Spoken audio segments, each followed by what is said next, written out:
नमो ज्ञानेश्वरा नमो ज्ञानेश्वरा। निवृत्ती उदारा सोपानदेवा।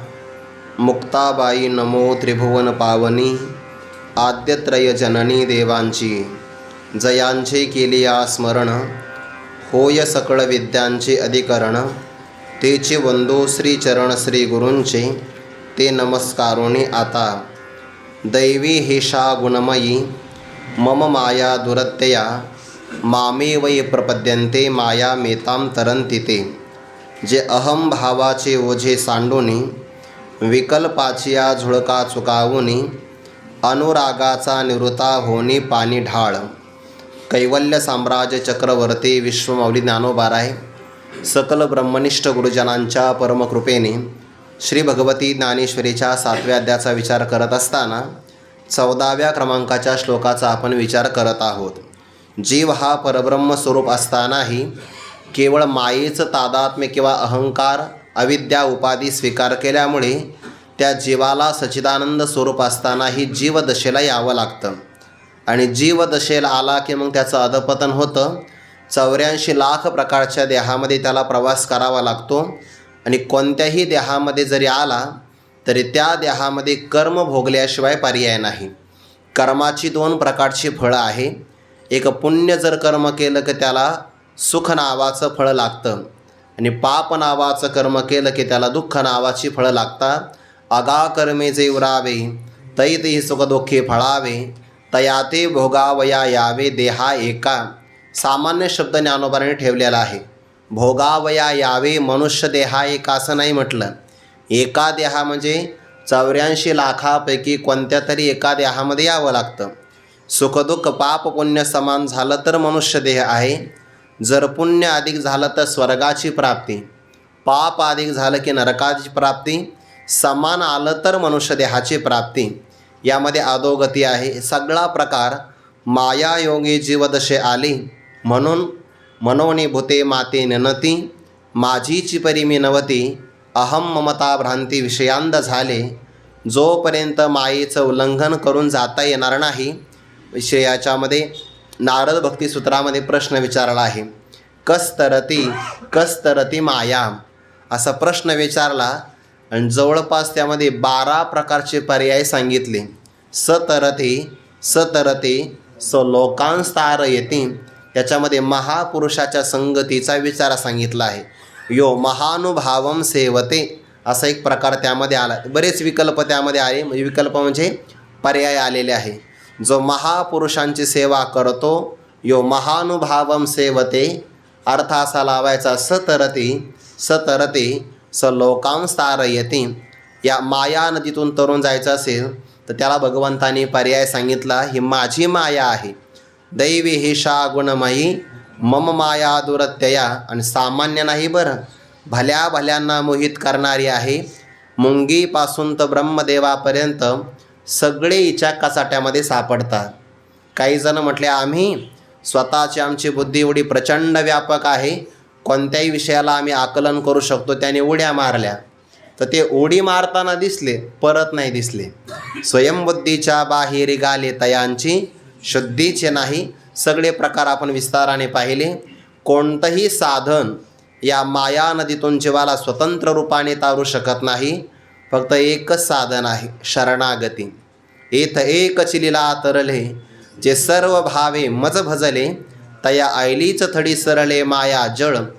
याचाही आपण विचार केला।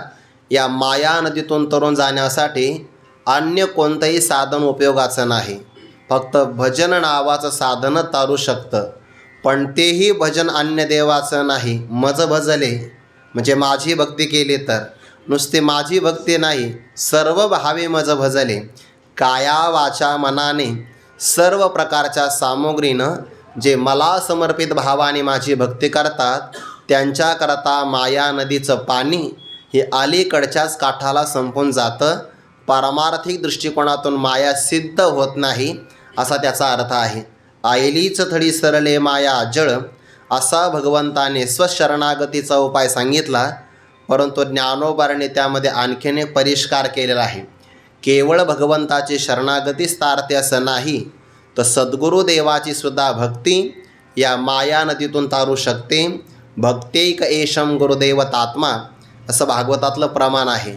आणि श्रीमद भागवतामध्ये भगवंताच्या मुखारविंदातून आणखीन एक शब्द आला, आचार्य माम विजानीयात. जे आचार्य असतात ना ते माझं स्वरूप आहे म्हणून नाव म्हणेत करहिचित. आपल्या आचार्यांचा कधीही अवमान होता कामा नये. नाथ महाराजांनी तर एवढं गोड चिंतन केलं आहे, जर आपल्या सद्गुरूंची एखादा निंदा करत असेल तर आपण ते स्थान परित्याग करून निघून जावं, कानात बोटं घालावे, पण सद्गुरूची निंदा कधी आणू नये. मर्त्यबुद्ध्या न असूयेत. मानवाच्या बुद्धीने गुरुदेवाकडे कधीच पाहू नये, कारण ते उघडे परब्रह्म सद्गुरूची मूर्ती. पुरविती आरती शिष्याची या, वंचना करती जनदुष्ट नष्ट. मुख्य श्रेष्ठ श्रेष्ठ वंद्यताती. पण साधकाने मात्र कधीही गुरूंची अवहेलना करूच नाही किंवा त्यांना कोणत्याही प्रकारे वंचना फसवू नये. आपल्याला माहिती आहे सद्गुरू देवांची थोडीशी वंचना केली तर कर्णाला किती मोठी अधोगती भोगावी लागली. कारण परशुरामाचा नियम होता की मी ही क्षात्रविद्या कोणालाही प्रदान करणार नाही, विशिष्ट प्रकारचा वर्ग असेल त्यालाच मी ही देणार. आणि कर्णाची तरी इच्छा आहे की आपल्याला यांनी शिकवावं. कर्ण त्यांच्याकडे गेले. क्षत्रियाचाच पुत्र आहे, सूतपुत्र खरं तर, पण वास्तविक आहे क्षत्रिय पुत्र, पण माहितीच नाही. सूतपुत्र हा आपला परिचय कर्णाने लपविला. सगळ्या प्रकारची सेवा केली, पण ते करत असताना परिचय लपवला की नाही. काही का होईना पण अवमानता झाली, प्रतारणा वंचना झाली. एके दिवशी आचार्यांच्या सोबत ते वनामध्ये गेले. परशुरामांना निद्रा लागली, वटवृक्षाच्या छायाखाली आहे. झोप लागली आणि तेवढ्यात इंद्राच्या प्रेरणेने किंवा इंद्राने कर्णाने गुरुदेवांच्या मस्तकाला जी मांडी दिली होती ती मांडी पोखरायला सुरुवात केली. किडा आहे, बऱ्याचदा हाकलला पण गेलाच नाही. आणि जास्त जर आपण किड्याच्या मागं लागलो तो गुरुदेवाची निद्रा भंग होईल. गुरुदेवाची भक्ती आपल्याला करायची आहे. सरते शेवटी त्या किड्यानं ते मांडी ते पोखरायला सुरुवात केली. आता तो किडाच आहे, त्याला अगोदर मांस लागलं, म्हणजे अगोदर चर्मच आहे, नंतर मांस, नंतर रक्ताची चटक लागली आणि तो आतमध्ये पोखरतच गेला. आणि जेव्हा तो उष्ण असणारा रक्ताचा प्रवाह परशुरामांच्या शरीराला स्पर्श केला तर गरम लागलं ना. रक्तही गरम असतं बरं. जोपर्यंत रक्त गरम असतं तोपर्यंत माणूस जिवंत असतो. एकदा रक्त थंड झालं की मग तयारी करायची, चौघाजणांना पुढं पाठवायचं, ते बाकीचं सगळं साहित्य आणायला. रक्त गरम असेल तोपर्यंत व्यक्ती जिवंत असतो. आणि ते गरम रक्त लागलं की त्यांची निद्राच भंग झाली. ते उठले आणि म्हणे कर्णा झालं काय नेमकं. आणि काय नाही गुरुजी, एका किड्याने माझ्या मांडीला पोखरलं, तुमची निद्रा भंग होऊ नये यासाठी मी हे सगळं सहन केलं. आता सहन केलं याबद्दल शिष्याचा अभिमान वाटला, पण पुन्हा लक्षात आलं की ज्या अर्थी हा सहन करतो याचा अर्थ हा ब्राह्मण नसला पाहिजे, कारण एवढा हा सहन करू शकणार नाही. सहन करावं क्षत्रियांनीच. कसं सहन केलं आहे? पहिला प्रसंग आहे सहन करणाऱ्यामध्ये भीष्माचार्यांचा. शरपंजरी पडले, शरीरातून आरपार बाण निघून गेले आहेत, पण तो 6 महिने सहन केलं. दुसरं सहन केलं आहे कर्णाची भूमिका आहे. आणि सगळ्यात महत्त्वाचं सहन केले धर्मवीर संभाजी महाराजांनी. क्षत्रियच यातना सहन करू शकतात, बाकीकडं ते बळ नसतं. शौर्यम तेजो धृतिरदाक्षम युद्धचाप्यपलायनम दानमीश्वर भावश्च क्षात्रम कर्म स्वभावजम. खरं सांग म्हणे तू कोण आहे? म्हणे गुरुजी मी ब्राह्मण आहे. नाही नाही नाही, ब्राह्मणाला एवढ्या वेदना सहन होऊ शकणारच नाही. ते आग्र्यामध्ये 2 ब्राह्मणांनी केल्या बरं का एवढ्या वेदना सहन. छत्रपती शिवाजी महाराज आल्यानंतर चुकून महाराजांचे 2 असणारे विश्वस्त मित्र ब्राह्मण होते, सापडले. प्रचंड यातना त्यांनी पण सहन केल्या 2 जण. नंतर ते सही सलामत आले, हा भाग वेगळा आहे, पण त्यांनीसुद्धा खूप सहन केलं. म्हणजे एवढं सहन करू शकत नाही. खरं सांगतो कोण आहे? क्षत्रियच असला पाहिजे. आणि मग परिचय दिला. ज्या अर्थी तू परिचय लपवून माझ्याकडून विद्या ग्रहण केली, आता विद्या तर मिळाली आहे, पण तुला ऐन प्रसंगाला ही विद्या आठवणार नाही. मला बाकीचा विस्तार नाही सांगायचा. नाव म्हणणे तर करीहिचित. आपल्या आचार्यांची अवमानता, वंचना, प्रतारणा कधी पण झाली नाही पाहिजे. आणि ते एक मानव आहे या बुद्धीनं त्यांची असूया नाही केली पाहिजे. असूया शब्दाचा अर्थ होतो गुणांच्या ठिकाणी दोष दिसणं. सद्गुरू स्वानंद सुखनिवासी गुरुनाम गुरु जोग महाराजांच्या चरित्रामध्ये एक उदाहरण आलं आहे. ते उदाहरण मामासाहेबांनी सांगितले चरित्रामध्ये. महाराजांचे कोणीतरी भक्त होते मुंबईला. जोग महाराज त्यांच्याकडे राहायला गेले. गेल्यानंतर तो भक्त मामासाहेबांना घेऊन गेला समुद्राच्या काठावर. यायला वेळ लागला. थोडीशी काळजी असते गुरुदेवांना शिष्यांची, लवकर आला पाहिजे म्हणून. काळजी लागली. उशीर कसा का लागला? म्हणे काही नाही, नारळाचं पाणी पिलं. कुणाकडून? म्हणे या व्यक्तीकडून. पहिली वांती करा म्हणे. त्याने कोणता पैसा कमावला आपल्याला काय माहिती. आणि त्या चुकीच्या पैशाचं जर नारळाचं पाणी पिलं तर आपल्या बुद्धीमध्ये बदल होऊ शकतो. जोग महाराजांनी वांती करायला भाग पाडलं. कधी कधी रागवायचे. शिष्याला रागवलं की कधी कधी शिष्याने वाटायचं की आपण सगळी सेवा करतो, आपलं काही चुकत नाही, काय नाही. गुरुजी विनाकारण रागवतात. थोड्या वेळाने राग शांत झाला की जवळ घ्यायचा. अरे मी का रस्त्यावर असणाऱ्या मुलावर रागवतो का? तुमच्यावर रागवतो याचा अर्थ तुमच्यावर प्रेम आहे. रागवणं सुद्धा प्रेमातच घडतं ना. रोषे प्रेमदोन वटे पडियंत याचेनी. पण त्या रागामध्ये प्रेम आहे हे कळण्यासाठी सुद्धा बुद्धी लागते. रोषे प्रेमदोन वटे पडियंत याचेनी. विनाकारण काही कोणावर रागवत नाही. म्हणून आपल्यावर रागवले ते कधी कधी प्रसंग असतो, परीक्षा घेतात. कळत नाही आपल्याला गुरुजी कशी परीक्षा घेतात. समाजामध्ये कधी कधी ते आपल्याला स्टेजच्या खाली उतरवितात. समाजामधून आपलं प्रवचन चालू आहे, थांबा उतरा खाली. आपल्यासारख्याला माझा युगो हर्ट झाला म्हणतो का नाही सामान्य मनुष्य. पण त्यातून ते आपला अहंकार नेस्तनाबूत करत असतात. की तुम्हाला लोकमान्यता जर असेल, ज्याला लोकवासना असते ना त्याचं मन दुखावतं. ज्याचं गुरुदेवावर प्रेम आहे मग त्याला तर काहीच वाटत नाही, ही गुरुदेवांची लीला आहे असं वाटतं. मग कधी आपल्याला असं वाटू नये की बरं समाजामध्ये, नाही तर कधी कधी शिष्याला वाटतं एवढा मोठा समाज आहे, गुरुजीची तब्येत बरी नाही, गुरुजी म्हणते कर बर तू कीर्तन, आणि नेमकं तेच कीर्तन करतात. असं कधी कधी वाटू शकतं. आणि असं कधीही वाटू नये. आपल्या मनामध्ये असा भाव येऊच नाही. कधी त्यांना ते चांगलं माहिती असतं पण आपल्याला मात्र ही भावना होते. मर्त्यबुद्ध्यान असूयेत सर्वदेव मयो गुरुहू. मर्त्यबुद्धीने मानवबुद्धीने त्यांच्याकडचे कधी गुणांच्या ठिकाणी दोष दिसतात मनुष्याला. कधी दिसतात माहिती आहे का? गर्व आला तर. सर्वात मोठा गर्व हाच दोष आहे. आणि तो दोष ज्याच्याकडे असेल त्याला गुरुजींच्या गुणामध्ये सुद्धा दोष दिसतात. म्हणून ज्ञानोबांनी शब्द ठेवला आहे, आणि अगर्वता करावे दाश सकळ. कोणताच गर्व नसावा. मी श्रीमंत आहे, मी विद्वान आहे, बुद्धिमान आहे, मला सगळं कळतं, गुरुजी मागच्या पिढीतले आहे, असं काही नाही. गुरुजी फार पुढे, सगळं त्यांना माहिती असतं पण ते चातुर्य लपवी असं राहतात. म्हणून त्या गुरुदेवांची भक्तीसुद्धा माया नदीतून तारणारी आहे. म्हणून माम एव या पदामध्ये आचार्यांचा, सद्गुरुदेवाचा ज्ञानोबांनी समावेश केलेला आहे. हा परिष्कार आहे किंवा हे ज्ञानोबांचे व्याख्यान म्हणजे वार्तिक आहे. जे भगवंताकडून सांगितलं किंवा सांगण्याचं राहिलं, जे कठीणतेनं सांगितलं त्याचा उलगडा जेव्हा उत्तरवर्ती ग्रंथामध्ये केला जातो तेव्हा त्या ग्रंथाच्या व्याख्यानाला वार्तिक असं म्हणतात. देवाकडून राहिलं होतं हे घाईघाईमध्ये. आणखीन एक राहिलं बरं. कुठं? इदंते ना तपस्काय ना भक्ताय कदाचन न चा शुश्रूषवे वाच्यम न च माम योभ्यसूयती माम अभ्यसूयती. जो माझा द्वेष करतो, ज्ञानोबांनी शब्द काय ठेवला? जो माझी याचिका निंदा माझ्या भक्ताची करी. अरे माझ्या भक्ताची निंदा करत असेल किंवा माझा द्वेष करत असेल त्याला सांगू नका. शब्द काय ठेवला तर देवाने एकच, जो माझी असूया करतो त्याला गीता सांगू नका. ज्ञानोबा म्हणतात जशी देवाची असूया करतो तशी देवाच्या भक्ताची, संतांची असूया करत असेल तर त्याला सुद्धा गीता सांगू नका, भले तो ब्रह्मदेवा एवढा का मोठा असे ना. म्हणून जिथं जिथं काही ज्ञानोबांना परिष्कार करावासा वाटला तो परिष्कार ज्ञानोबांनी केलेला आहे. तसं या श्लोकामध्ये पण आलं. म्हणून म्हटलं ही ज्ञानेश्वरी आहे, हे स्वतंत्र ज्ञानोबांचे व्याख्यान आहे. आणि इतकं सुंदर की ते देवाला सुद्धा मान्य होणार आहे. देव असं नाही म्हणणार वा ज्ञानोबा आहे तुम्ही तर माझ्यावर वजन टाकलं, असं नाही म्हणणार. वा घाईघाईमध्ये सांगण्याचं विसरलं, बरं झालं आपण ती पूर्णता केली. जया सद्गुरू तारो पुढे सत परमात्मा आहे.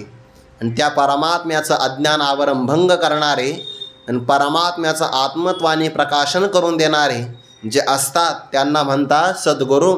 शिष्याशी मिळवी सद्वस्तू ते सद्गुरू त्या ते श्रीकृष्ण मानी, असे ते सद्गुरू आहे. आणि ते सद्गुरू या माया नदीतून तारण्यासाठी ज्या साधकाला नावाडी म्हणून मिळालेले आहे. काल आपण भागवताचा श्लोक पाहिला. नृदेह माध्यम सुलभम सुदुर्लभम प्लवम सुकल्पम गुरुकर्णधारम मयानुकूलेन नवस्वतीरितम पुमान भवाब्दिम न तरेच आत्महा निज कानी निजगुज उपदेशिता या लागी गुरु कर्णधार म्हणती तत्वता कानी धरिताची उद्धरी भक्ता म्हणून सर्वथा गुरु कर्णधार. नाथ महाराजांनी कर्णधार शब्दाचा अर्थ केला. कर्णधार म्हणजे नेतृत्व करणारे असा एक अर्थ होतो आणि कर्ण म्हणजे कानामध्ये उपदेश करणारे म्हणून त्यांना कर्णधार असं म्हणतात. कानावचनाचे भेटी सरिसाचे पै किरटी वस्तू होणे उठी कवन एकजो. नेतृत्व करणारा व्यक्ती महत्त्वाचा आहे बरं. ते असं मी ऐकलं एका व्याख्यानामध्ये. नेतृत्व करणारा सिंह असेल आणि माघ मेंढरांचा जरी कळप असेल, बघा बरं, नेतृत्व करणारा सिंह असेल आणि माघ मेंढ्याचा जरी कळप असेल तर ते मेंढ्यासुद्धा पराक्रम गाजवू शकतात. कारण नेता चांगला आहे, नेतृत्व करणारा चांगला आहे. आणि कधी कधी फौज सिंहाची असते पण नेतृत्व तसं मिळत नाही तर ते सिंहसुद्धा पराक्रम करत नाही. म्हणून कर्णधार महत्त्वाचा आहे. जया सद्गुरू तारू पुढे. तारू म्हणजे नावाडी आहे, तारणारी. जे पुन्हा कसे आहे, ब्रह्मानुभूतीचा अनुभव ज्यांना चांगला आलेला आहे किंवा साधकाकडे हे लक्षण जर आपण घेतलं तर मला या जीवनामध्ये केवळ ब्रह्मानुभूतीच प्राप्त व्हावी, आत्मबोधाची आवडी केली स्वर्ग संसाराची कुरोंडी असा अनुभव ज्यांनी अनुभवाची कास बळकट बांधलेली आहे. जया आत्मनिवेदन तरांनी आकळली आणि गुरुदेवाला ज्याने आपलं पूर्ण अंतकरण समर्पित केलेलं आहे. आत्मनिवेदन भक्ती जशी देवाची असते की नाही तशी आत्मनिवेदन भक्ती गुरुदेवाची पण असते. आणि जर ही नवविधा भक्ती आपल्याला पाहिजे असेल तर आपण 13व्या अध्यायातलं आचार्योपासन पद पाहिलं पाहिजे. आत्मनिवेदन एखादी या वेळा श्री गुरुची आखेळा लिंब करी सकळा जीविताची. एखाद्या प्रसंगाला गुरुदेवांची एखादं कार्य करण्यासाठी तो आपल्या सगळ्या आयुष्यावर पाणी सोडतो, त्याला आत्मनिवेदन म्हणायचं आहे. जसं की काल आपण गोरक्षनाथांचं उदाहरण पाहिलं आहे की आपल्या गुरुदेवांची भूक पूर्ण करण्यासाठी ते माता भगिनी म्हणजे डोळा तर डोळा काढून दिला डोळा. आत्मनिवेदन हीच भक्ती तरांडे आहे. जी भक्ती ज्याला स्वाधीन झाली, प्राप्त झाली. इथपर्यंत आपण विचार पाहिला. या 98 क्रमांकाच्या ओळीपासून तर दुसऱ्या क्रमांकाच्या अर्ध्या ओळीपर्यंत सद्गुरुदेवाच्या भक्तीने माया नदीतून तरुण कसं जाता येतं तर प्रकारात ज्ञानोबाऱ्या सांगतात. जरी या ओव्या 3.5 4.5 अशा जरी असल्या पण या सगळ्या ओळीमध्ये संपूर्ण साधकीय जीवनाचा समावेश होतो. यातली सगळी लक्षणं प्राप्त करण्यासाठी कधीकधी सर्व जीवनही जाईल किंवा एखाद्याची पूर्वजन्मातली तयारी असेल तर त्याला आता हे हस्तगत होईल. यातला पहिला नावाडी सद्गुरुदेव मिळणं हेच फार कठीण आहे, सहजासहजी मिळत नाही. बहु अवघड असे संत भेटी परी जग जेठी करुणा केली. देवाची जर आपल्यावर कृपा झाली किंवा कर्मसाम्य दशा जर प्राप्त झाली आपल्याला तरच साधकाला गुरुदेवाची भेट होते. म्हणून नावही कधीकधी चांगली असते. शरीर हीच प्रकारची एक नाव आहे. या नावेमध्ये इंद्रिय पण चांगली आहे, शरीराचं पाठव्य आहे. पण नाव चालविणारी व्यक्ती कुशल असावी लागते, त्याला ते भोवऱ्याचं ज्ञान असावं लागतं. तुम्ही नर्मदा मैयाची परिक्रमा करणारी जी मंडळी असतात ना त्यांना समुद्रामध्ये कुठं पाषाण आहे कुठं नाही हे लवकर लक्षात येतं बरं का. कधी कधी समुद्रामध्ये नौकेला पाषाण लागतात, नौकेत भर पाण्यात, आणि त्यांच्या लक्षात येतं की पाषाणाला टेकली आहे तर ते बरोबर पलीकडून घ्यावे लागते, नाही तर फुटू शकते नाव. आणि जर खालून नाव फुटली तर मग सगळ्याला सामुदायिक जलसमाधी, दुसरा पर्यायच नाही त्याला. समुद्रामध्ये किती समुद्री बाह्य अंगवन, नदीतून तरुण जायचं असेल तर दम लागतो, ते समुद्र आहे. पण मैयाची कृपा आहे, अजूनही कोणती घटना घडत नाही तशी आणि घडणार नाही, मैयासोबतच असते की नाही. पण त्या नाविकाला सगळं माहिती असतं, भोवरे चुकवावे लागतात, कधी कधी फार मोठे श्वापद खालून येतात आणि त्यांनी धडक दिली तरी नौका पलटी होऊ शकते. हे सगळं ज्ञान ज्याला असतं त्याला नावाडी म्हणतात. आणि सद्गुरुदेवाच्या हातवटी अशी या संसार सागरातून तारण्यासाठी की त्यांच्या सानिध्यामध्ये सहज साधक तरुण जातो, कळतसुद्धा नाही आपल्याला. म्हणून साधकाने सगळ्यात मोठं साधन स्वतःच्या मनाने इतर साधना करण्यापेक्षा सगळ्यात चांगलं साधन संताच्या संगतीत राहावं आणि ते सुद्धा अहंकार सोडून राहावं. सहज म्हणून लीलया तरुण जातो. कळतसुद्धा नाही आपण कधी तरुण गेलो म्हणून. सहज मुंगीने काय करावं, फक्त हाराचा आश्रय करावा. सहज देवाच्या गळ्यामध्ये जाता येतं. पण संगती चांगली असली पाहिजे. सगळ्यात चांगली सत्संगती. नाथ महाराजांनी भागवतांनी गोड चिंतन केले आहे सत्संगतीचं. स्वतंत्र एक अध्यायच आहे सत्संगतीसाठी सांगणार, स्वतंत्र साधना एक. जया सद्गुरु तारो पुढेचे अनुभवाचे कासे गाढे, जया आत्मनिवेदन तरांडे आकळले. माता हे साधक करतात काय? हे साधक तरुण जायचं यांना. आत्मनिवेदन भक्ती हा तरांडे आहे, म्हणजे तराफा किंवा ताफा नौका एक प्रकारची. आणि सद्गुरू ती नौका चालविणारे आहे. चालवणारा किती जरी चतुर असेल तो त्याचं कार्य करतो, पण ज्याला तरुण जायचं आहे त्याने सुद्धा काही काही गोष्टी आपल्याकडे बाळगल्या नाही पाहिजे. तर त्याच्यात ज्ञानोबा निर्देश करतात, पहिल्यांदा त्याने ओझं टाकलं पाहिजे. तर कोणतं ओझं आहे सगळ्यात महत्त्वाचं? धनाचं? नाही. धनाचं ओझं काय कामाचं आहे? जे ओझं दिसत नाही पण सगळ्यात मोठं आहे ते आहे अहंभावाचं. जे अहंभावाचं ओझं कोणी घेतलं होतं? पाठीमागं आलं आहे बघा. अहंभावाचं ओझं घेतलं होतं वेदाध्ययन करणाऱ्या साधकांनी. एके वेदत्रयाच्या सांगडी घेतल्या अहंभावाच्या धोंडी. त्याने 3 वेदाचं अध्ययन केलं, चांगलं होतं. वेदाध्ययनाची सांगड बांधली, चांगलं आहे. पण तिथं काय केलं? हो, आमच्यासारखा विद्वान कोण आहे जगामध्ये? कोण आहे आमच्यासारखा विद्वान? असा अहंभावाचा धोंडा घेतला होता. परिणाम ते मदमिनाच्या तोंडी सगळेच गेले.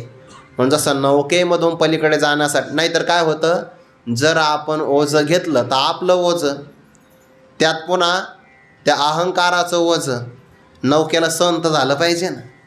आणि बाकीचे ओझे देवाला सहन होतात, हे ओझं नाही सहन होत. तिळ मात्र जरी होय अभिमान, मेरुत समान भार देवा. सगळ्यात मोठं ओझेन कळत नाही बरं. आणि इतकं सूक्ष्म आहे की कधी कधी आपल्याकडं हे नाही याचं सुद्धा ओझं होतं. काही माणसं म्हणतात मला अजिबात अहंकार नाही, मला कसलाच अहंकार नाही.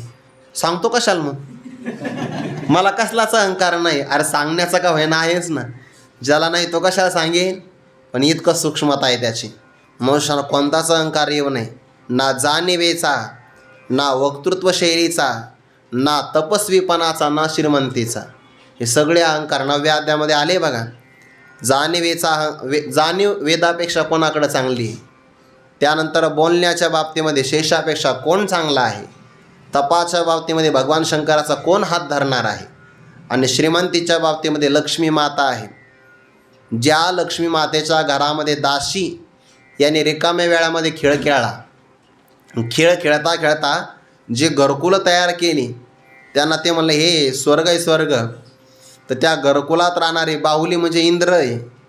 आणि त्या ज्या झाडाकडं पाहतात ते कल्पवृक्ष तयार होतात. एवढं सामर्थ्य ज्या दासींचं आहे, त्या दासींची मालकीण असणारी लक्ष्मी मुख्य नायका न मनेची येतं, तीसुद्धा देवाला मान्य नाही होत. क्षीरसागरातून प्रगट झाली लक्ष्मी माता. सगळ्यांना वाटायचं की आपलंच लग्न व्हावं. सगळे तयार होते, सगळे काही घामाघूम झाले होते पण हातपाय धुवून आले ते. आता मंथन करत होते ना, ज्या अर्थी मंथन करत होते याचा अर्थ थकलेलेच होते ते सगळे. लक्ष्मी माता प्रगट झाली तर ते तयार झाले. एरवी माणसाला वेळ लागत नाही, तयार व्हायला वेळ लागतो. तयार व्हायला वेळच लागतो त्यांना. तयार झाले ते आणि त्यांच्यामध्ये काही ना काही उणीव पाहिली. सरते शेवटी फक्त भगवान श्रीकृष्ण राहिली. आणि भगवंताचं सौंदर्य पाहिलं तर श्रीकृष्णाची या सौंदर्यापुढे लक्ष्मी भुलवणी झाली वेडे. मदन पोटा आले बापुडे. ते तर कोणीकडे इंद्रचंद्र. लक्ष्मी मातेने विचार केला आपल्या सौंदर्याला बरोबरी कोणाची असेल तर प्रभूची आहे. आणि प्रभू पाहत होते क्षीरसागराकडे.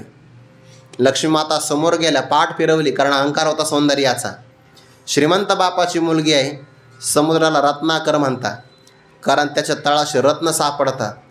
आणि असा रत्नाचा मळा असणारा समुद्र श्रीमंत आहे. आणि त्या समुद्रातून प्रगट झालेली ही लक्ष्मी माता कन्या आहे. माझ्या अगोदर सौंदर्य, त्यातही पुन्हा श्रीमंती, दोन्हीचाही अहंकार होता. ज्ञानोबारा म्हणतात मग ते अभिमान सांडोनी पांडवा, सर्वस्वी करुणी सेवा. अभिमान सांडोनी पांडवा. मग काय मिळालं? ते पाय धुवावयाच्या दैवा पात्र झाले. सर्वांग नाही मिळालं आणि अर्धांगसुद्धा नाही मिळालं. जिला पतीचं अर्धांग म्हणलं जातं त्याला अर्धांगिनी म्हणतात. भगवान म्हणाले मी तर भक्ताच्या अधीन आहे. अहम भक्त पराधीन आहे. मी माझं सर्व अंग भक्ताच्या सेवेत दिलं आहे. मग लक्ष्मी माता म्हणले नाही नाही, तुमच्या सर्वांगाची मलाही अपेक्षा नाही. अर्धांगिनीसुद्धा मी होऊ शकत नाही, पण कमीत कमी चरण प्रक्षालनाची तरी सेवा द्या. अहंकाराचं ओझं सांडावं लागतं. गुरुवारी मारुती बाबा सांगत असतात काही काही साधक येतात आळंदीला आणि मी इथं मधुकरी उशिरा येते, जिथं राहतात तिथं लाईट नसते, डासही बेजार करतात आणि गावाकडं सुविधा खूप असते. तो कधी कधी वाईट टाकतो, काय आमच्या आईवडिलांना त्रास झाला आमचा काय माहिती त्याला. माझं वाक्य नाही बरं काय म्हणे मस्तपैकी घराकडे. बरं गावाकडे विद्यार्थी कसे राहतात, शाळेतून आले का दप्तर, मग ती आई व्यवस्थित लावते. कपडे धुवायचे असतात गावाकडे, म्हणजे मळालेले घालतात असं नाही म्हणायचं मला, पण धुण्याचा काही त्रास आहे का, कपडे काढून फक्त फेकून द्यायचे, काही व्यवस्थित नाही. जेवायचं ताट खरकटं तसं ठेवायचं. इथं सगळं करावं लागतं ना. कधी कधी कढईमध्ये जर चमच्यावर भाजी उरली तर ती कढई आपल्यालाच घासावी लागते, कारण शेवटी राहिलो ना आपण. इतकी सगळी व्यवस्था आहे की नाही, व्यवस्था नाही, सगळे कष्ट असतात. पण ते कष्ट कोणाला वाटतात, जर अहंकार असेल तर. आणि अहंकार सोडले तर मग कष्ट नसतात. नाथ महाराजांनी सेवा केली जनार्दन स्वामींची. चरित्र वाचायला खूप गोड चरित्र आहे. तुम्हाला थोडंसं वेगळं वाटेल, पण जिथं जनार्दन स्वामी प्रातर्विद्येला जायचे ती जागा किती स्वच्छ करावी, तर रांगोळी काढून ठेवावी तिथं. काय सेवा असेल. आणि हे कोण करू शकतं, अहंभावाचे ओझे सांडून. ज्याने अहंकाराचं ओझं सांडले तेच हे करू शकतो, नाहीतर बाकी कोणी. नम्रता ही सेवेला फार पोषक आहे. ज्याच्याकडे विनम्रता असेल, म्हणून विद्या विनयेन शोभते, त्याला नाथ महाराजांनी भागवताने प्रश्रयम असं म्हटलं आहे. जिथे गर्व असतो तिथं सेवा नाही होत. आपण जर मला एखाद्या महाराजांना पंक्तीत मीठ वाढा बरं, मी महाराज आहे मला मीठ वाढा सांग, अरे माझा अधिकार पहिल्या पंक्तीचा आहे, पण नाही जागा मिळाली म्हणून उभा आहे मी, आणि तुम्हाला सांगतो मीठ वाढायला असं वाढेल का, तो नाही वाढणार. नम्रता असेल तर सेवा करू शकतो. पहिल्यांदा अहंकार, सगळाच अहंकार, विद्येचा अहंकार, धनाचा अहंकार, सामर्थ्याचा अहंकार, हे सगळे अहंकार बाजूला टाकावे लागतात. मी कोणीच नाही म्हणून शरणागती पत्करत असताना ज्याला कार्पण्य मिळालं, ज्याच्याकडे दीनता आली ना, तो शरणागतीचा अधिकारी. म्हणून कार्पण्य दोषो बहतस्वभाव पृच्छामि त्वां धर्मसम्मूढचेताः यस्त्रियस्या निश्चितं ब्रूहितं मे शिष्यस्तेहं शादे मां त्वां प्रपन्नम. त्याने अहंकार असा निवडून बाजूला टाकला. अहम भावाचे, मी कोणीतरी आहे मी, असा अहंकार ते ओझं आहे ते बाजूला सांडलं. जितका मनुष्य जास्त ज्ञानाने संपन्न असतो ना, तितका तो नम्र असतो. आणि जितका अपूर्ण असतो आणि स्वतःला मोठं समजतो तेवढा तो अहंकारी असतो. बघा तुम्ही, ज्या झाडाला फळं चांगली लागतात त्या फांद्या जमिनीकडे लावतात. का फळत या तरुची शाखा सहजे भूमीशी उतरे देखा. आम्ही गुरुवारी मारुती बाबांच्या गावी गेलो होतो. उमेश महाराज पण होते. बाबांचा आनंद, संत्री फार पिकतात तिकडं. बाबाने एखादा जर म्हटला मला चालता चालता संत्री तोडायची तर उभं राहून तोडता येते. एखादा मला बसून तोडायची तर मांडी घालून बसला तरी तोडता येते. एखादा मलाच कंटाळा आला मी आता झोपून तोडणार आहे तर वळकटी आत राहायची तरी पण संत्री तोडता येते. इतके ते लावतात बघा, कारण पाणीदार फळं आहे ते.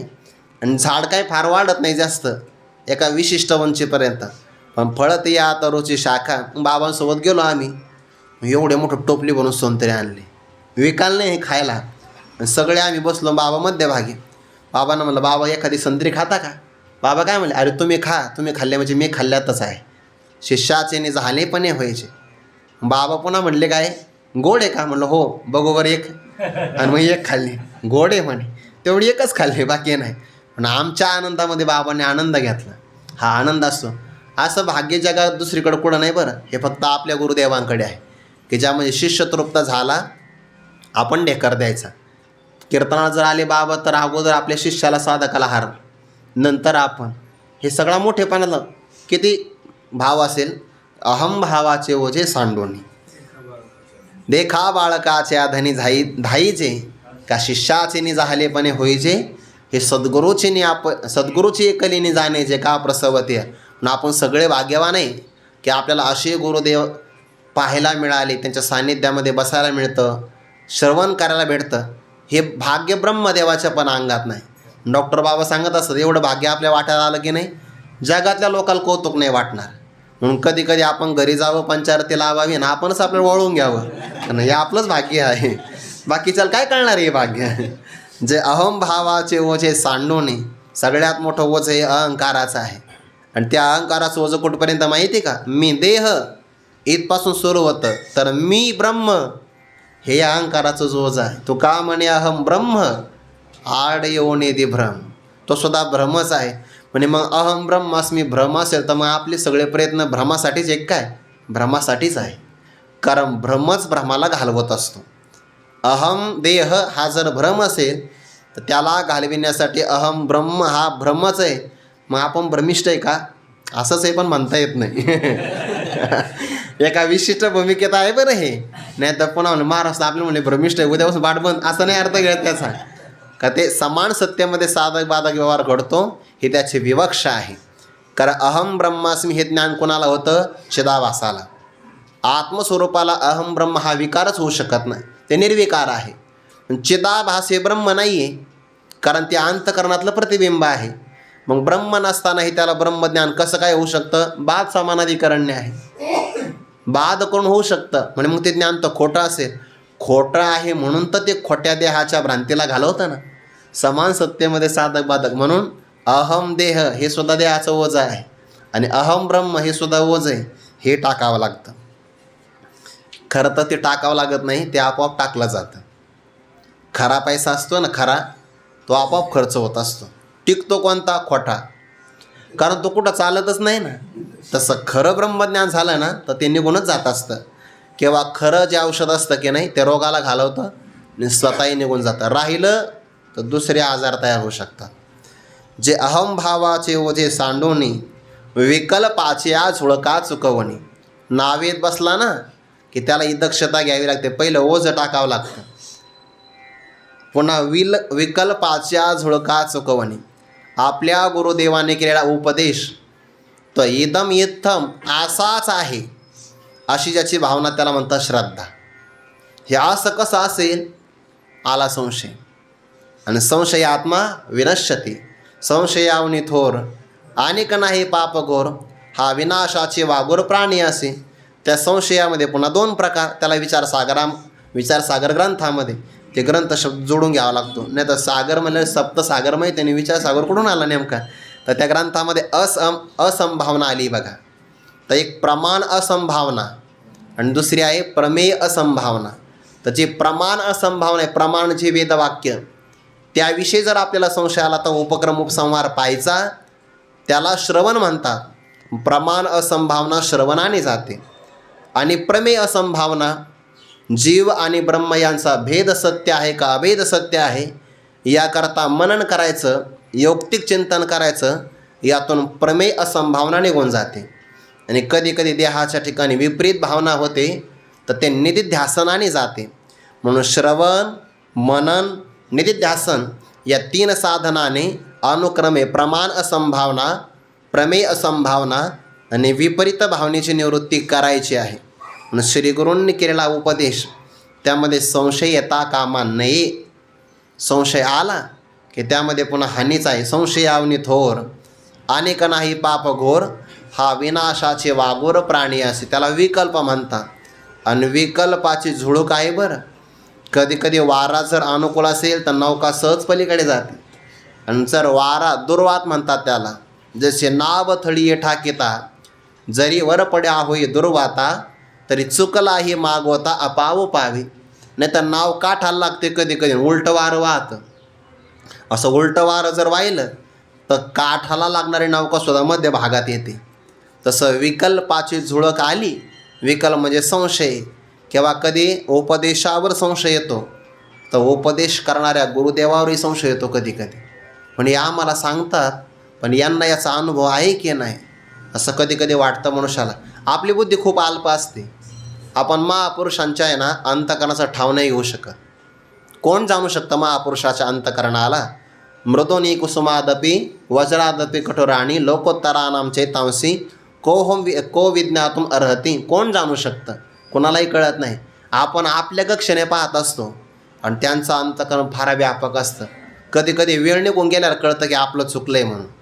पण मनुष्याला आहे ना, महापुरुष जिवंत असतानाच, थोडं वाक्य धाडसाने बोलतो बरं, महापुरुषांच्या विषयी जर आपल्याकडून काही चूक झाली असेल ना, तर ते महापुरुष जोपर्यंत देहात आहे ना तोपर्यंत क्षमा मागून घ्यावी. नाहीतर नंतर जर आपल्याला पश्चाताप आला ना, तर तो पश्चातापसुद्धा खूप दुःख देत असतो. कारण ज्यांच्याकडे क्षमा याचना करायची ते देहाच्या विग्रहाने आपल्यामध्ये नसतात. म्हणून जर वाटलंच काही, मलासुद्धा कधी कधी आलेलं आहे या बाबतीमध्ये, म्हणजे डॉक्टर बाबांच्या बाबतीमध्ये, आता हे उघड सांगाल काय हरकत आहे.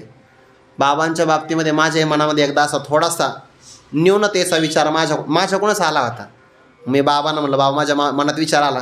आणि आमच्या तर आलाही नाही हा मनामध्ये, आणि तुम्ही काय विचार करता द्या सोडून म्हणे. हे तर आमच्या मनातही नाही. क्षमा मागितली पाहिजे. विकल्पाच्या गुरुरे डॉक्टर बाबा एक उदाहरण सांगत असतात की विवेकानंदांच्या समोर रामकृष्ण परमहंस म्हणायचे, जो राम जो कृष्ण तोच हा रामकृष्ण. म्हणजे त्रेतायुगातले जे राम, द्वापार युगातले कृष्ण, तेच कलियुगामधले हा रामकृष्ण परमहंस. ते विवेकानंदाच्या समोर बऱ्याचदा म्हणायचे. विवेकानंद थोडेसे तार्किकच होते सुरुवातीला. ते म्हणायचे असं कसं, त्रेतायुगातले द्वापार युगातले भगवत अवतार हे म्हणतात की मीच रामकृष्ण.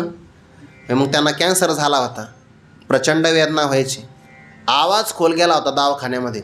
आणि विवेकानंदांना संशय आला, विकल्प आला, म्हणे हे जर रामकृष्ण आहे तर एवढ्या वेदना यांना होतात, कसं काही हे राम आणि कृष्ण असतील. तर तेवढा खोल आवाज गेला आणि त्या आवाजातून त्यांनी खोलीतून बोलवलं, विवेकानंदांना बोलवलं. म्हणे नरेंद्र, तुला अजूनही संशय? परत सांगतो, जो राम जो कृष्ण तोच हा रामकृष्ण. अजूनही संशय? विकल्प आहे. उपदेशाविषयी विकल्प होतो, तर कधी कधी गुरुदेवाच्या स्वरूपाविषयी विकल्प होतो. ही झुळक आहे, पण ही मात्र झुळक तारणाऱ्या माणसाला मागं घेऊन जाऊ शकते. म्हणून ती पण चुकवता आली पाहिजे. दिशा कळाली पाहिजे वाऱ्याची. जयाचेनी कृपा सावाये जीव ब्रह्म उपरी लाहे, ब्रह्म ही तृणातळी जाये उदासी जेनी. ज्यांची कृपा प्राप्त झाली तर जीव ब्रह्माच्याही वरती जातो. म्हणजे काय, सापेक्ष निरपेक्ष भावाच्या पलीकडे जातो. आणि जे उदास झाले तर ब्रह्म जीवदशेला येतं. एवढं गुरुकृपेचं महत्त्व आहे. म्हणून कधी विकल्प होऊ नये. झाला तर संशय त्यांच्यावर येऊ नये, आपल्यावर यावा. कधी कधी आपलं चुकत असतं, पण बऱ्याचदा मनुष्य म्हणतो की नाही, दुसऱ्याच्या डोळ्यातलं काय म्हणतात त्याला, ते कुसळ दिसतं कुसळ, आणि आपल्या डोळ्यातलं मुसळसुद्धा दिसत नाही, असं म्हणतात की नाही. विकल्पाच्या झुळकाय फार बारीक असे झुळूक आहे, पण ते चुकवता आली पाहिजे. म्हणून कधीही संशय होता कामा. आणि जर झालाच एखादा विकार आपल्या मनामध्ये, तर प्रामाणिकपणाने सत्यत्वाने मांडावा, आत्मनिवेदन करावं की तुमच्याविषयी माझ्या मनात हा वाईट विचार आला होता, मला क्षमा करा, क्षमा याचना करावी, असं मागावं मोकळ्या मनाने. सत्याची फार मोठी ताकद असते. सत्य स्वीकारायला सुद्धा मनुष्याचं मन खूप प्रामाणिक आणि शुद्ध असावं लागतं. झाला ना विकार,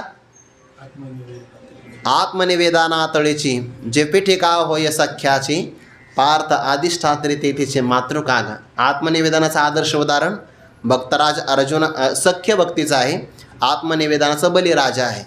पण सखाच ते पुढं आलं आहे बघा 11व्या अध्यायामध्ये. देवा माझ्याकडून दोष झाले बरं, मी काय काय बोललो नाही तुम्हाला. सखेती मत्वा प्रसवम हे दुक्तम, हे कृष्ण हे यादव हे सखेती, अजानता महिमानम तवेतम, मया प्रमादात प्रणयेन वापी. मग सगळी क्षमा केली 11व्या अध्यायामध्ये. देवा लयच वजन टाकलं हो तुमच्यावर आम्ही, आम्हाला कळालंच नाही तुम्ही एवढे मोठे म्हणून. काय काय बोललो तुमच्यासोबत कुस्ती केली आम्ही, आणि अपराध झाला, मी अपराध समुद्रातून मला काढा. क्षमा याचना केली का नाही. पितेव पुत्रस्य सखेव सख्यो, प्रिया प्रिया या हसिदेव सोडून, हे आपण सहन करावं. विकल्पाच्या झुळका चुकावोनी. पुढच्या अर्ध्यावीचा अर्थ फार गोड आहे. अनुरागाचा निवृत्ता होणी पाणी ढाळ. ते पाणी ढाळ म्हणजे जिथं पाण्याचा ढाळ कमी कमी आहे झालेला आहे, म्हणजे उताराचं पाणी आहे. कारण झुळक चुकवली आता, म्हणजे मध्यभागातून पुढं गेलेलं आहे. नदीचं रूपक आहे की नाही. तर अनुराग म्हणजेच प्रेम, अनुराग म्हणजेच भक्ती, आणि त्या भक्तीचा याचे दोन अर्थ होतात.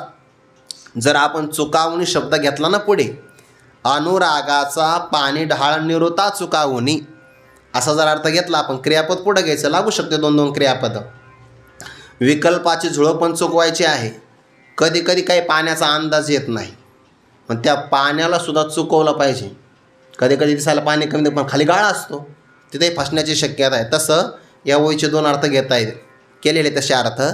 अनुराग म्हणजे प्रेम. मग कोणतं प्रेम? सांसारिक पदार्थावर असणारं जे प्रेम आहे ते प्रेम आपल्याला उताराला दिसतं सोपं, पण त्यावर अनुरागाचा निरुता पाणी ढाळ चुकावणी, कारण पलीकडच्या काठाला जायचं ना अजून. म्हणून सांसारिक कधी कधी पदार्थाचं प्रेम आठवतं. हे पंचदशीमध्ये बघा प्रतिबंध सांगितले, भूत प्रतिबंध, वर्तमान प्रतिबंध आणि भावी प्रतिबंध. तर ते भूत प्रतिबंध म्हणजे मागच्या काळातला प्रतिबंध. तर ते गुरुंनी सांगितलं ध्यान कर, तर महिषी स्नेहन, मग ते ध्यान करायला लागलं की त्याला मागचं आठवलं. व राणीवर प्रेम आहे किंवा म्हशीवर प्रेम आहे असे दोन्ही अर्थ होतात. तर ते भूत प्रतिबंध आहे. असं मागचं जर प्रेम आठवलं तर त्याला अनुराग म्हणतात. तर ते अनुरागाचं उताराचं पाणी आहे ते पण चुकवलं पाहिजे, किंवा त्या पाण्याची धार तपासली पाहिजे की याचा वेग किती आहे. म्हणजे आपल्या अंतःकरणामध्ये सांसारिक पदार्थाचं आकर्षण किती राहिलेलं आहे, तर हे तपासलं पाहिजे. त्याला म्हणतात अनुरागाचा निरुता पाणी ढाळ चुकावणे. हा झाला पहिला अर्थ. दुसरा अर्थ असा होतो की आपल्या अंतःकरणामध्ये पाण्याप्रमाणे श्रीगुरूंच्या चरणावर केलं जाणारं प्रेम हे वाढवलं पाहिजे. मग इथं चुकावणी क्रियापद नाही घ्यायचं. आता अनुरागाचा निरुता पाणी ढाळ होणे, जसं की आपल्या अंतःकरणामध्ये पाण्याप्रमाणे श्रीगुरूंच्या विषयी अनुराग किंवा प्रेम प्रगट झालं पाहिजे. आणि तशी 13व्या अध्यायामध्ये ओवी बघा, तया अनुराग वेध लावी, एक पत्नी व्रत घेववी, क्षेत्र संन्यास करवी असं म्हटलेलं आहे की त्या गुरुदेवांच्या विषयी त्यांना आपलं प्रेम निर्माण झालं पाहिजे, अशी मी भक्ती करणार आहे. दुसराही अर्थ आपण घेऊ शकतो की अनुराग म्हणजे प्रेमाचा, भक्तीचा आपल्या अंतःकरणामध्ये खरा प्रेमाचा प्रवाह निर्माण करावा. की काय गुरुदेवांची कृपा आहे माझ्यावर, की जे नावाडी आहे आणि ते मला संसारातून तारून घेण्याकरता सज्ज झालेले आहे, असंही प्रेम त्यांच्याविषयी प्रेम प्रगट करावं. दोन प्रकारचं प्रेम आहे. गुरुदेवाविषयी आणि देवाविषयी असलं प्रेम तर त्याला भक्ती म्हणतात, आणि सांसारिक प्रेम असेल पदार्थावर तर ते मात्र आपल्याला अधोगतीला घेऊन जाणार आहे. ते चुकवलं पाहिजे आणि गुरुदेवांच्या विषयीचं प्रेम वाढवलं पाहिजे. जया ऐक्याच्या उतारा, बोधाचा जोडला तारा, मग निवृत्तीच्या पैलती राजे पावले जे, ते उपरतीच्या वावी शेलत, सोहम भावाचे निथावे पेलत, मग निघाले अनकळीत निवृत्ती तटी. या दोन ओव्याचा एकत्र विचार आहे. आणि पुढची ओवी सगळ्याचा सारांश सांगणारी आहे. येणे उपाय मज बजले, ते हे माझी माया तरले. परी शब्द आला की मागच्या वाक्यातला सामर्थ्याचा भाव निघून जातो. परंतु अर्जुना असे भक्त जास्त नाही बरं, असे जास्त सापडतच नाही, असे जास्त बाकीचे सापडतात भरपूर. जया ऐक्याच्या उतारा, रूपक कशाचं आहे? नदीचं. आता थोडं बारकाईन ऐका. नावेमध्ये आपण बसलेलो आहे, ओचं आपल्याकडं काही नाही. विकल्पाच्या झुळका वारा चुकवलेला आहे. पाण्याची धार किती आहे तिचं पण आपण तपासणी केली आहे. पण जरी आपली नौका थांबली तरी पण काठाला जाण्यासाठी कधी कधी नौका फार जवळ येत नाही. बघा तुम्ही जरा मैयाच्या परिक्रमेला गेलात, ते उदाहरण का सांगतो, अनुभवाचं आहे म्हणून. तिथं विशिष्ट पाण्यापर्यंत आहे ना नौका थांबते, पुढे येत नाही, कारण पुढे गाळा असतो. गाळामध्ये जर नौका फसली तर ती पण लोटल्या जात नाही. म्हणून ते नौका विशिष्ट पाण्यामध्ये थांबते की जिथं कमीत कमी गुडघ्याच्या खाली पाणी असतं. पण मग काठ पलीकडे असतो, तर मग काठापासून नौकेपर्यंत यायला कधी कधी विशिष्ट प्रकारचा मळा बांधलेला असतो की ज्याला उतारा म्हणतात, आणि तो बरोबर त्या नौकेला आणि काठाला जोडणार असतो. तसं साधकाला परब्रह्माच्या प्राप्तीसाठी माया नदीतून तारण्यासाठी गुरुदेव सज्ज झाले. पण आता एक भाग राहिला की नाही, तर त्याला म्हणतात उतारा. ते विशिष्ट प्रकारची माळा असते किंवा बैठक असते, काही फळ्या टाकलेल्या असतात किंवा काही प्रकारची शिडी तयार केलेली असते, खांब रोवलेले असतात. मग तिथं आपण चढायचं. जिथं मग गाळ वगैरे काही नसतो, पाणी असतं, पण ते काठ आणि तो मळा जवळ असतो. आता कधी कधी बांधकाम केलेलं असतं बघा, मग नौका जास्त अलीकडे येत नाही, आली तर गाळात फसू शकते, रोतू शकते. तर मग इथं कोणता उतारा आहे, तर जीव आणि ब्रह्माचं ऐक्य हाच उतारा आहे. म्हणून गुरुदेवाचं कौशल्य, नाथ महाराजांनी त्या 20व्या अध्याय नृदेह माध्यम याच्यावर इतकं गोड चिंतन केलं. गुरुदेव काय नौका चालवतात म्हणे, कोणता खड्डा लागू देत नाही, भोवरा लागू देत नाही, किंबहुना ते सलोकता, समीपता, स्वरूपता याही मुक्तीला लागू देत नाही. मग सायुज्य मुक्ती, आणि सायुज्य मुक्तीमध्ये जीव आणि ब्रह्माचं ऐक्य असतं. म्हणून जया ऐक्याचे अवतार, कारण हाच खरा मोक्ष आहे. सायुज्य मुक्ती हीच खरी मुक्ती आहे. आणि त्या मुक्तीला सलोकता, समीपता, स्वरूपता, सायुज्य मुक्ती. आणि सायुज्य मुक्ती कशाने प्राप्त होते, जीव ब्रह्माच्या ऐक्य ज्ञानाने.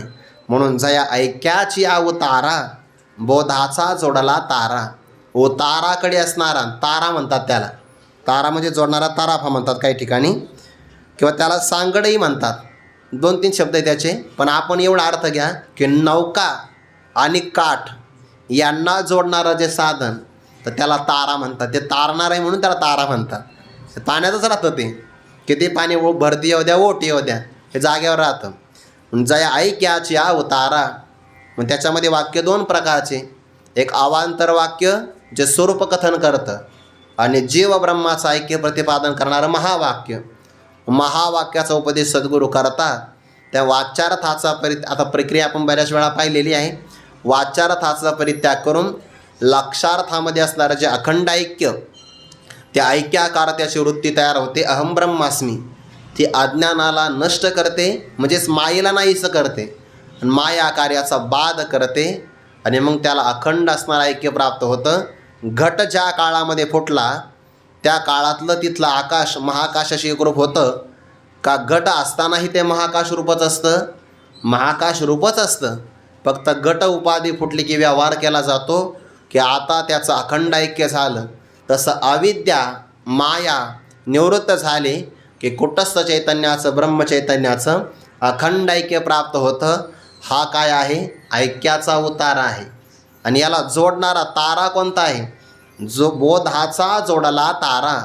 अहम ब्रह्मास्मी त्याकारक बोध, किंवा याला हरिपाठामध्ये साधू बोध म्हणतात.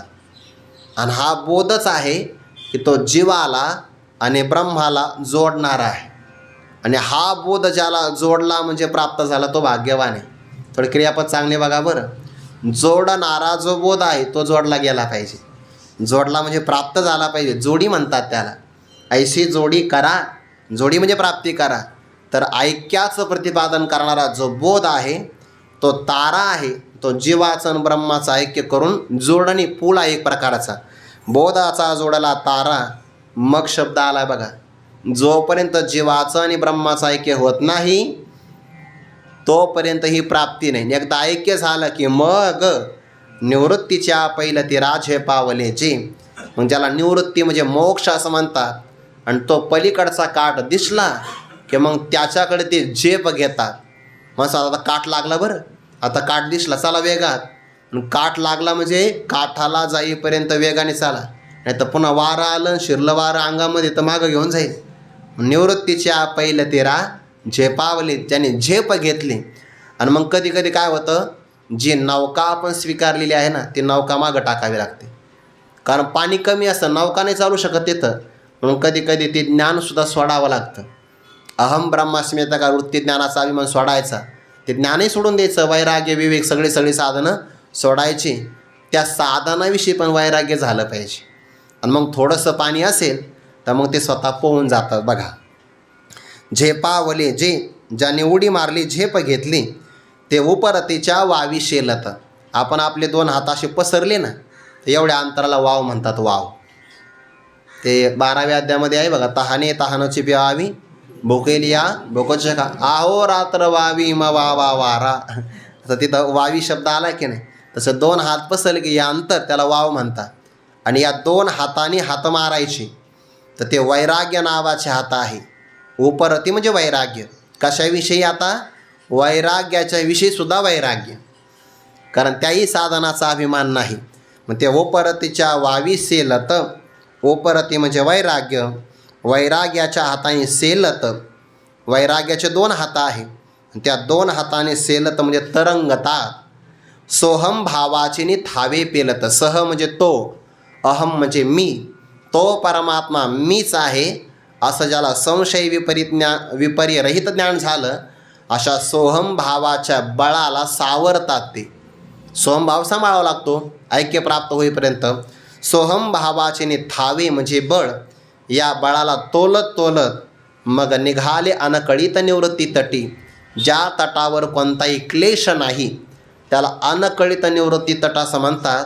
चित्त गेल्यानंतर क्लेश का नाही? कारण यो वै भूमा तत्सुखम नाल्पी सुखम असते. दुःख ते कैसे नाही स्वप्नाशी. इथं केवळ परमानंद आहे म्हणून त्याला अनकळी शब्द ज्ञानोबाने ठेवला आहे. जे जिथं कोणताच क्लेश नाही किंवा जन्म आणि मरण नाही, नस पुनरावर्तते नस पुनरावर्तते, अशा अक्लेशरहित म्हणजे क्लेश कोणताच नाही, क्लेश अक्लेश निघून गेलेला आहे. म्हणजे क्लेशही नाही अक्लेशही सापेक्ष नाही, अशा अनकळित निवृत्ती तटावर लागले येणे उपाय मज भजले. किती 2-4च ओव्यामध्ये उपाय, पण किती सूक्ष्म आहे. अहंकार टाकायचा, विकल्प टाकायचा, गुरूंच्या चरणाविषयी प्रेम धारण करायचं, ऐक्य ज्ञान संपादन करायचं, पुन्हा वैराग्यही धारण करायचं. हे सगळे महत्त्वाचे उपाय की नाही. येणे उपाय मज भजले ते हे माझी माया तरले. या उपायाने ज्यांनी माझं भजन केलं तेच माझी माया तरून गेले. मग असेल पुष्कळ असेल. भगवान म्हणतात ती तर अडचण आहे, परी ऐसे भक्त विपाइले. विपाइले म्हणजे क्वचित, विरळे आहे, बहुवस नाही, पुष्कळ नसते. जे चांगलं असतं ना त्याची गर्दी जास्त नसते, हे ठरलेलं आहे. मणी असतात ना काचेचे लय मिळतात, तसे रत्न नाही मिळत. नकली अलंकार भरपूर मिळतात, तसे सोने नाही मिळत. तसे भरपूर गर्दीचे तर असते ना तिथं कमी असतं खरं मिळण्याचं. जे खरं असतं ते कमी असतं. तरी ऐसे वक्तव्य पाहिले बहुवस नाही. आणखी काही चिंतन त्याचा विचार आपण उद्या करू. कुंडलिक वरदा हरे विठ्ठल श्री ज्ञानदेव तुकाराम माऊली ज्ञानेश्वर महाराज की जय. जगद्गुरु तुकाराम महाराज की जय. सद्गुरु जोग महाराज की जय.